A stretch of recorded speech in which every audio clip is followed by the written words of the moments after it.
अभी तक की 10 बड़ी खबरें देखें 7news.in पर। सीएम हेमंत सोरेन के निजी सचिव सुनील श्रीवास्तव के घर पर इनकम टैक्स की छापेमारी।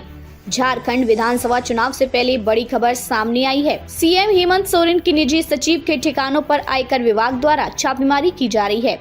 मिली जानकारी के अनुसार रांची में 7 और जमशेदपुर में 9 ठिकानों पर आयकर विभाग छापेमारी कर रहा है। इस छापेमारी को चुनाव से जोड़कर देखा जा रहा है। विभाग को सूचना है कि हवाला के माध्यम से रुपयों का लेन देन हुआ है।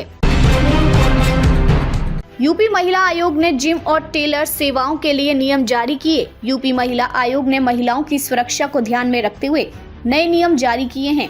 अब पुरुष टेलर महिलाओं के कपड़े सिलने के लिए उनकी माप नहीं ले सकेंगे।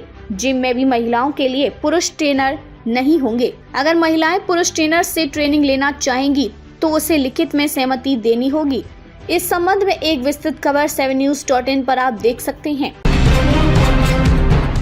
जस्टिन ट्रूडो के सुर बदले, मानी खालिस्तानी आतंकियों को पनाह देने की बात, लेकिन भारत से दुश्मनी कम नहीं। कनाडा के प्रधानमंत्री जस्टिन ट्रूडो के सुर बदलते नजर आ रहे हैं। हालांकि भारत से उनकी दुश्मनी अभी भी कम नहीं है। ट्रूडो ने माना है कि कनाडा में खालिस्तानियों के समर्थक बड़ी संख्या में मौजूद हैं, लेकिन ये भी कहा गया है कि सभी सिख खालिस्तानी नहीं है। ट्रूडो का यह बयान भारत के रुख की पुष्टि करता है। ट्रूडो सरकार खालिस्तानी आतंकियों को पनाह दे रही है।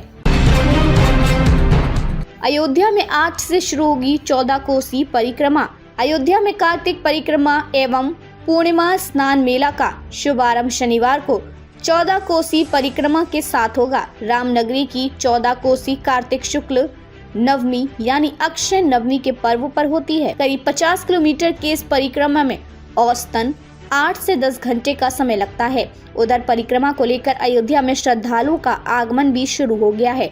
यहाँ आने वाले श्रद्धालु अपने अपने गुरु धामों में आश्रय ले रहे हैं।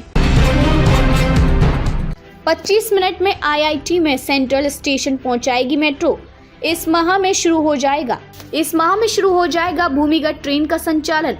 मोती झील के आगे कानपुर सेंट्रल तक अपलाइन पर मेट्रो ट्रैक का निर्माण पूरा हो चुका है। इस रूट पर पड़ने वाले सभी स्टेशनों पर track, third rail system, signal आदि इंस्टॉल करने का कार्य भी अंतिम चरण में है।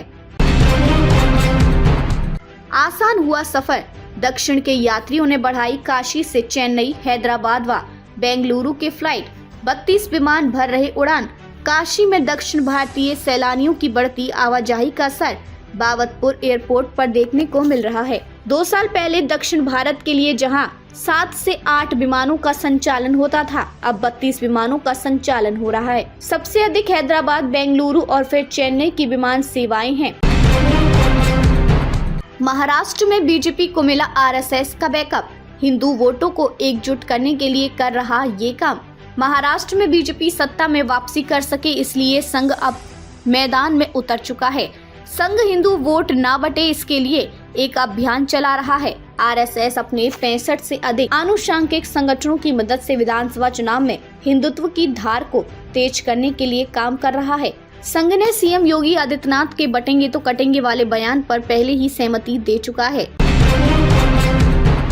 27 नवंबर को लॉन्च होगा होंडा का पहला इलेक्ट्रिक स्कूटर। TVS iQube से होगा मुकाबला। EICMA 2024 में होंडा ने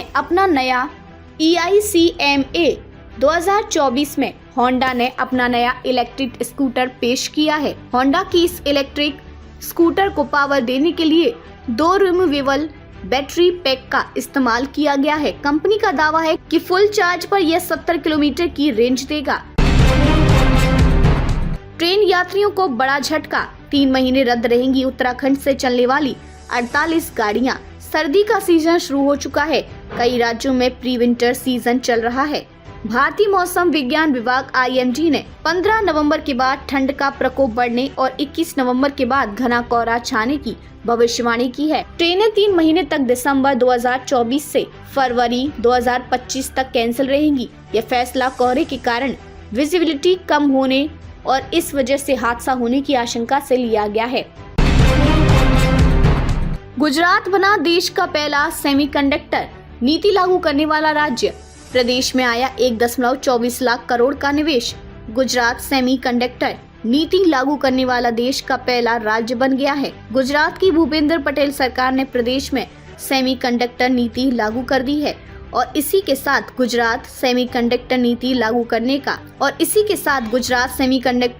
नीति लागू करने वाला देश का पहला राज्य बन गया है। मुख्यमंत्री भूपेंद्र पटेल ने कहा कि साणंद में माइक्रोन का 22,500 करोड़ रुपए से ज्यादा की लागत से सेमीकंडक्टर ATMP प्लांट बनेगा।